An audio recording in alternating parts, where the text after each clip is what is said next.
Hi everyone, and welcome to Spirit Basics, the show for both the beginner and the avid connoisseur of fine spirits. I'm Jennifer Allan. And I'm Stephen Olson. Today's episode is part one of our look at vodka.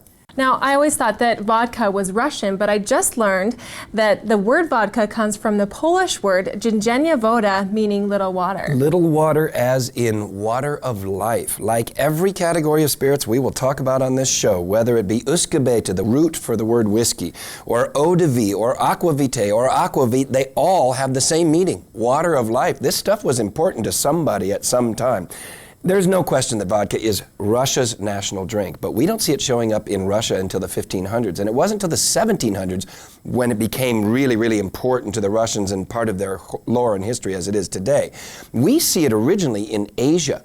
In the form of soju, whether it be Japan, China, or Korea. And we see it showing up in Eastern Europe and in Scandinavia for centuries, 400 or 500 years of history. Now, as an original spirit, all the original spirits were neutral grain.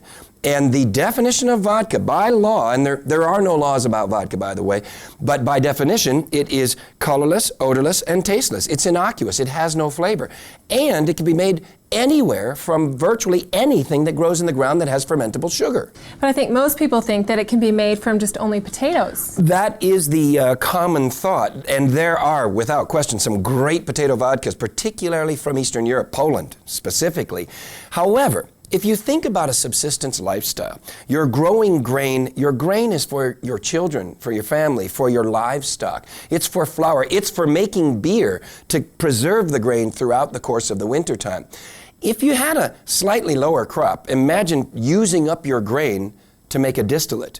You'd turn to whatever fermentable sugars you had around you. And of course, the highest starch content would be in potatoes. Maybe sugar beets, maybe sweet potatoes, certainly fruits, but you wouldn't use up your very, very valuable grain in your vodka. So we started using a lot of different things, and the traditions, they stick. And there's no question, it's a Russian drink today, but it's made all over the world.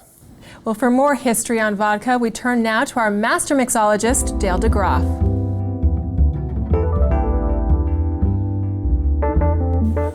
Stephen and Jennifer told us how this Bolshevik spirit called vodka made its arrival in the United States shores with Rudolf Kernut, who bought the name from Pierre Smirnoff and opened that small distillery in Bethel, Connecticut.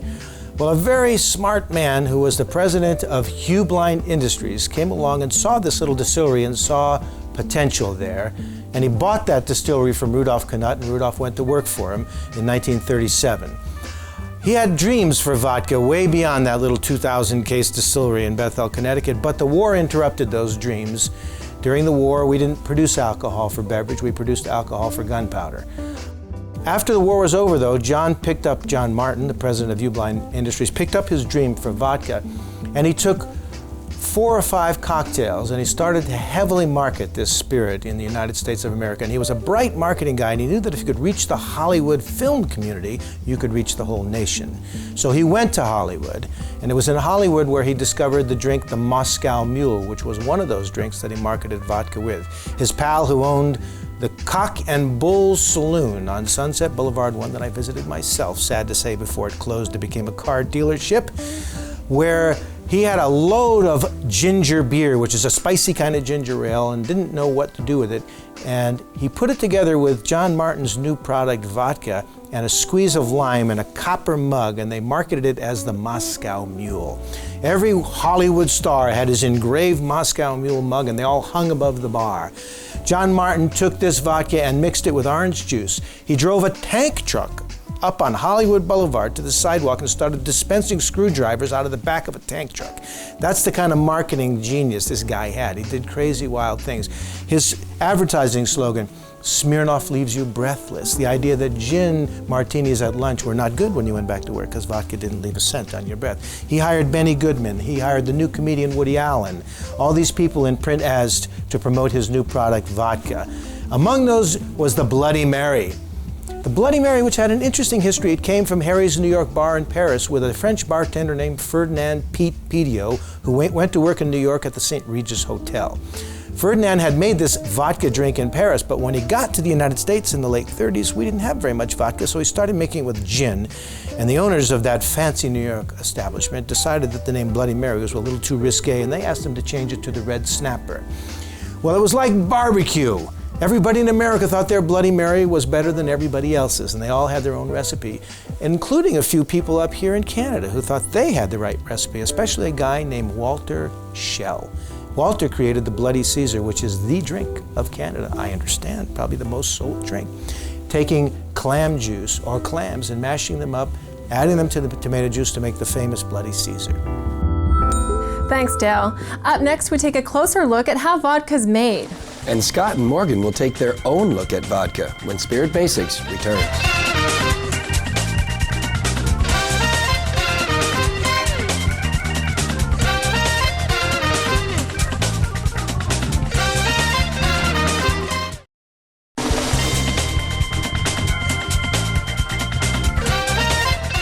Welcome back to Spirit Basics. It's time now to take a little closer look at the distillation process of making vodka. Yes, let's take a look at how vodka is made. Earlier you said that it can be made from almost anything. Well, that's absolutely true. And as I said, in the subsistence lifestyle, you'd use whatever was available to you. Now, there's no question, most experts agree that the best vodkas are made from grain, and specifically winter wheat is singled out as being great vodka material. However, that being said, some of the greatest vodkas in the world, particularly from Poland, are made from potatoes, so don't misunderstand. And there are vodkas made from rye and from barley that are world class. And lately there's been a craze towards making vodka from grapes. Certainly we know sugarcane-based spirits as rum, but people make vodka out of sugarcane as well, so you can really make it out of anything. Now you also said it can be made almost anywhere as well. Well, that's absolutely true, and even though it is considered a Russian product, a Polish product, we see it in Scandinavia, we see it certainly all over Eastern Europe, in the Americas, all over the world, and great vodkas coming from Eastern Europe as well. So, unlike cognac, which must be made in the cognac region of France, unlike Scotch, which has to be distilled in Scotland, or tequila, that has to come from Mexico, and unlike those that have the really strict laws, vodka can not only be made from anything, it can be made anywhere and any way. In different distillation methods, for example, we can use the continuous still, or we can use pot stills. And by the way, this idea of the number of distillations making better product, not so at all. The idea of less hangovers because of more distillations, that's not true at all either. The only way you can control your hangover is to control your consumption. The bottom line is we're looking for quality of distillation, and that's done by a selective process by a master distiller, and it's truly the art of distillation. Well, for a deeper look on how vodka is made, we turn now to our spirit guide. If you're going to try to make a vodka, you're definitely going to be working with a continuous still. And the continuous still is a very fascinating still, very modern looking thing. I mean, basically what you have is a bunch of chambers on top of each other. I mean, way on top of each other. 50, 60, 70, 80, 90 chambers is not completely unusual if I'm trying to make a great vodka. Why? Because inside each chamber, I'm doing a little distillation. The beer basically will turn into some kind of a vapor. It'll run up to the top of that chamber and then bang into the head of that chamber and then recondense and turn back into a liquid where it hits the steam at the bottom again and then gets recondensed or redistilled. You get it? It's continuously redistilling, right? Well, the top of each chamber has perforations in it. So eventually some of that steam makes its way up into the next chamber where it happens all over again. You look at these stills and they look like rocket ships. I mean, literally, you just look up and up and up and they're incredibly tall. All these chambers in there, the distillation is happening inside each one of them and eventually making its way out the top. But that's not the key to making a great vodka, quite frankly, any more than it's the key to making a great spirit. The key is what we call the cut.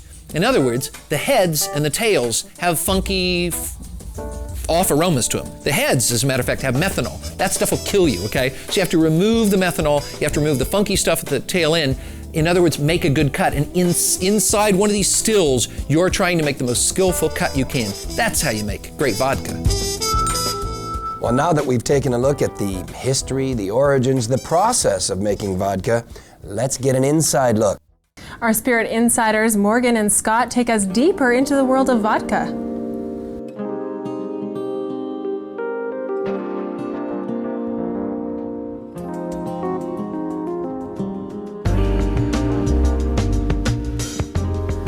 Thanks, Stephen and Jennifer. I'm here at the Highwood Distillery to learn a little bit more about vodka. And we're standing here with Ron, who's the master distiller of Pearl Vodka. Now, Ron, my first question is maybe one day I think I might want to distill some vodka. How did you get into it so that maybe I can start taking that route? Well, I can't be too specific because then you'll do me out of a job. Okay. About 6 years ago, we were approached by an American company, and they stated they wanted the best vodka in the world. Would I be able to develop it? So after about 9 months of extensive testing and redeveloping a process on how to produce the vodka, we finally came up to what they considered one of the best vodkas in the world. Right at the beginning, we wanted something that would be a very pure and very high quality product.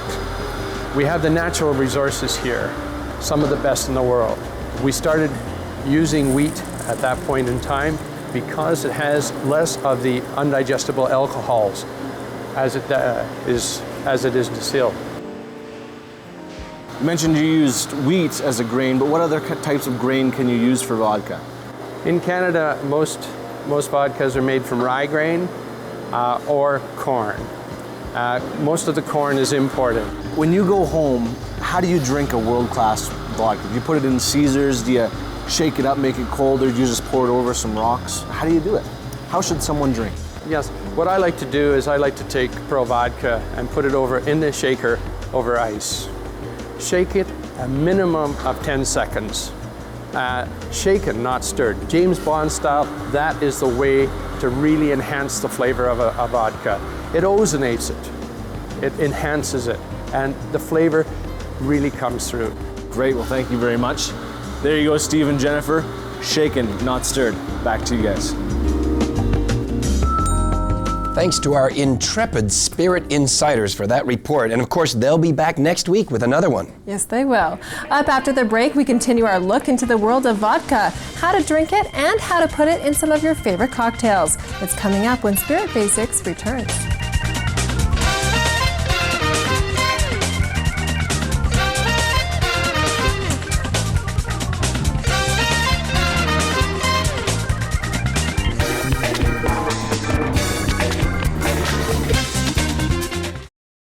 Spirit Basics is brought to you in part by Willow Park Wines and Spirits.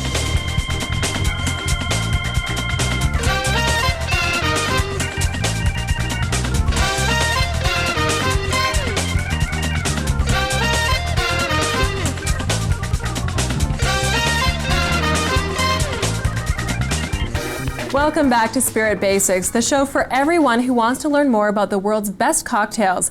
Right now, let's talk about vodka and some of the rituals that go along with drinking it. Well, first of all, let's just be clear. There are no rules or regulations about consuming any of these spirits, but there are certainly rituals when associated with vodka, and there are several camps here. The Russian tradition would be that the host pours room temperature, the same amount in each glass. You drink it bottoms up and you always drink it with food. The other camp, another one, says you always keep a bottle in the freezer and you drink it as cold as possible. The glass should be cold as possible. Everything needs to be cold. So. Now, I don't know many people that actually drink vodka right out of the shot glass. Most people I know have it in a martini or a cosmopolitan or something like that. Where we live, there's no question it's all about cocktails. Vodka is the cocktail spirit, and as a neutral spirit, vodka is the perfect base for cocktails because it pushes all the other flavors forward. And if you don't want to taste the spirit but want to enjoy the flavors, you make a vodka cocktail. Now, the category today is being driven by flavored vodkas, which we'll examine in our next episode, and of course these fabulous new super premiums, some of which are very old brands but have made a fairly recent appearance in our marketplace. Well, for more on vodka etiquette, we turn now to our spirit advisor. You know, every region has its own etiquette as to how you're supposed to drink any drink or any particular drink, and so you need to be cognizant of that if you go to any particular place. But let's just talk about vodka for a second. The way I like to taste it, I mean, I'm certainly going to look at it, but mostly I'm going to start just by smelling it and accepting that, yes, that first smell, what am I going to smell? Alcohol. Okay, cool. I can go beyond that. Now, what am I smelling for? Isn't vodka aromaless and odorless and tasteless? No, it's really not. It's pretty close. But if I stick my nose in here, I might be able to smell if it's made from wheat, because it'll have a lemon and sort of wheat bread smell, a little yeasty smell. Or I might be able to smell that it comes from potatoes or sugar beets, for crying out loud, because some of them do come from sugar beets. I can smell that. And then I'll move beyond the smell, I'll move straight into the taste. And I'll always take 2 tastes, because the first taste, well, I got in my mouth whatever I had an hour ago. And the second taste, I'm gonna move it all around my mouth and really feel the texture. And then I'm gonna breathe in gently to see if it's fiery, to see if it mellows out very quickly. Now that's my etiquette, but I learned to drink vodka with the Polska or Polish K2 expedition. I happened to run into them when I was up in the Himalayas, and at 6 a.m. in the morning, I ran into them and we drank vodka the way they thought it should be done. We drank it straight out of the bottle. At 6 a.m., maybe that's good etiquette. Well, it's time now to learn how to make a vodka cocktail, or should I say a new classic cocktail, with master mixologist Dale Degroff.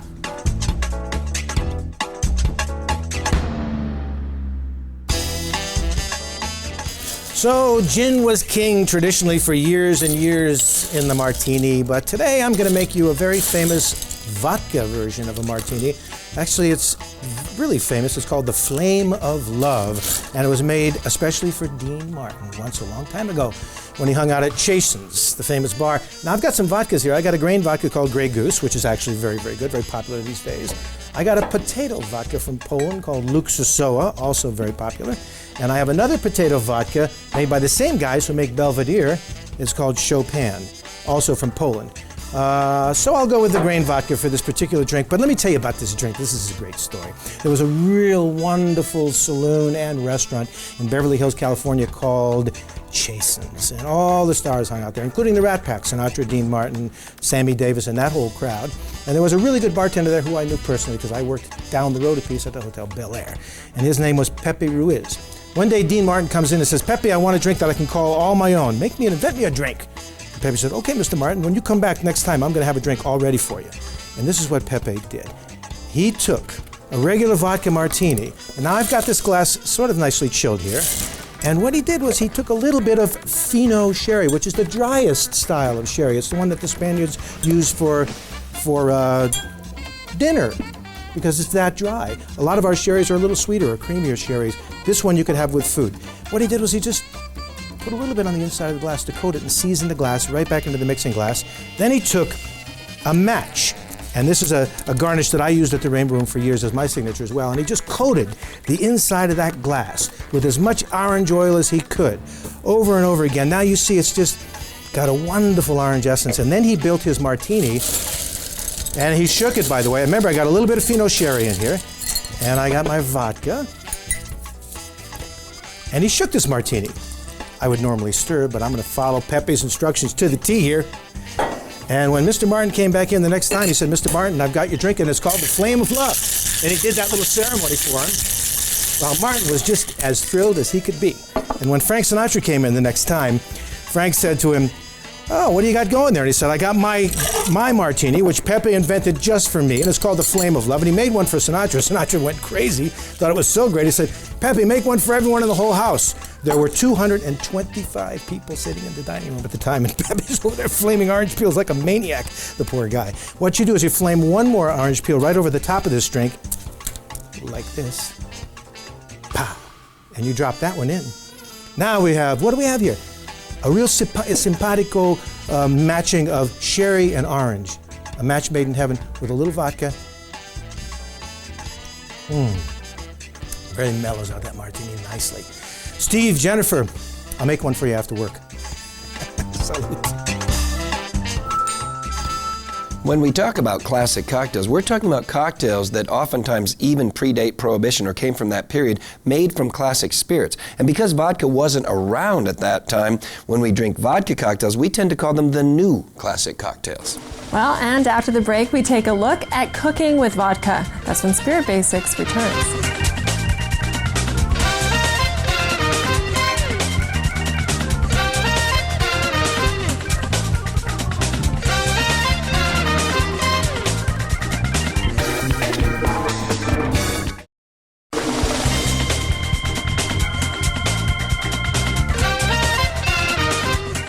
Welcome back to Spirit Basics. We're in the kitchen and we're joined by our spirit chef, Chef Allan. Great to see you again. It's great to see you, Jennifer. Now today we're cooking with vodka. Now because vodka is virtually tasteless and odorless, why would we want to use it in a recipe? Well, that's a great question, because when we're cooking with spirits, I've been saying to you over and over again, we're adding flavor, we're adding flavor. Here what we're doing with the vodka is we're actually trying to enhance other flavors in the dish. So vodkas are made of many different things. We've got potatoes, we've got grains.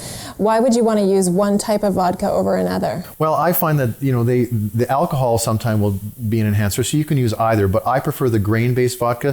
I think the residue that they leave is way better at bringing out flavors in dishes, although you could use both, but I prefer grain. Okay, so we have a couple examples of some dishes here. Can you tell us what we have? Well, the first one is a really classic Italian dish, and you wouldn't think that Italians would cook with vodka, but in fact, it's a nice little trick to throw a shot of vodka into a tomato sauce at the very end of preparation, just to bring up the flavors. And you do want a little bit of alcohol, and you do want that shot, because as we learned in the cocktail section, vodka is really good with things like a fruity, acidic fruit. Like tomatoes. Our favorite acidic fruit. But again, tell us why we would want to add the vodka towards the end of preparing the dish. Well, because unlike the other spirits, it's not going to last. There's nothing that's going to be there at the end if you put it in too early. The alcohol is going to burn off. And again, there is no flavor. So really adding it at the end, and you can smell this, it's actually enhancing the aroma as well. It just brings everything up. It smells great. Now we have salmon over here. Right, and this is a classic preparation, this time from Scandinavia. We've got some vodka cured salmon, and you can see the salmon is really nice and fatty, and so it can actually, it's nice on its own with that little bit of vodka aftertaste you get with it. And to enhance it, again, we've added a little bit of a acidic fruit, this time some blood oranges, and I've actually mixed it with vodka and made a bit of a screwdriver with blood oranges just to drizzle it over, and it really, really goes well. And again, the taste is really going to enhance the salmon taste. Now, what are your favorite dishes to make using vodka? Well, really, tomato sauce. I love, especially something that doesn't have other heavy flavors in it, like prawns. A little shot of vodka just brings it all together. Well, I can't wait to try these dishes. If you'd like to try to make any of these dishes at home, all you have to do is check out our website. Over to you now, Stephen. Thanks, Jennifer, for those great vodka recipes. Well, I'm afraid that's it for this edition of Spirit Basics, but join us on our next episode when we explore the world of flavored vodka. I'm Stephen Olson, and for Jennifer Allan and our entire team here at Spirit Basics, we'll see you on the next episode. Nostrovia!